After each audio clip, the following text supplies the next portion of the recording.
Okay, so my sermon is on Hebrews 10:19 through 25, which reads, "Therefore, brothers and sisters, since we have confidence to enter the most holy place by the blood of Jesus, by a new and living way opened for us through the curtain that is his body, and since we have a great priest over the house of God, let us draw near to God with a sincere heart and with the full assurance that faith brings, having our hearts sprinkled to cleanse us from a guilty conscience and having our bodies washed with pure water. Let us hold unswervingly to the hope we profess, for he who promised is faithful. And let us consider how we may spur one another on toward love and good deeds, not giving up meeting together, as some are in the habit of doing, but encouraging one another, and all the more as you see the day approaching." So when I was first reading this verse, I realized that the title of it was a call to preserve in faith. And so obviously, like, naturally the word faith just kind of stuck out to me as it was the title of it. So then I was reading the verses more and more, and I came to the conclusion of the thesis that faith draws us near to God.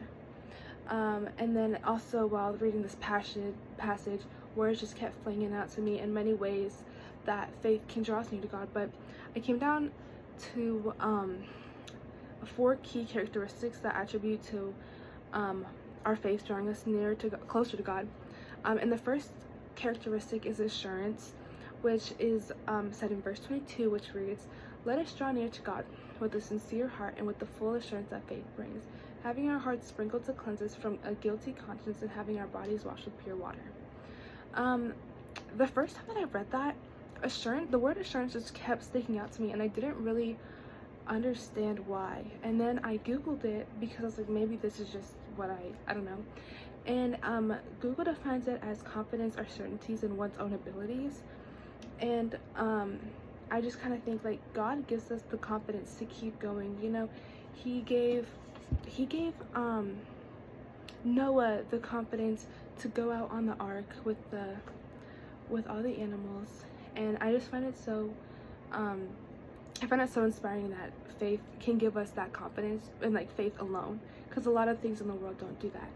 And so when I was thinking of an illustration for this, I was thinking that on Friday, I was sitting on the plane with my sister and my other friend, and we were just waiting to fly back to Nashville from Texas. And I was just sitting there, and I noticed that the seatbelt fasten sign, I was noticing that a lot more than I usually do. And so I was kind of like, this is dumb, like, why am I noticing it so much? And then all of a sudden it kind of clicked, and I felt like the light bulb click in my brain.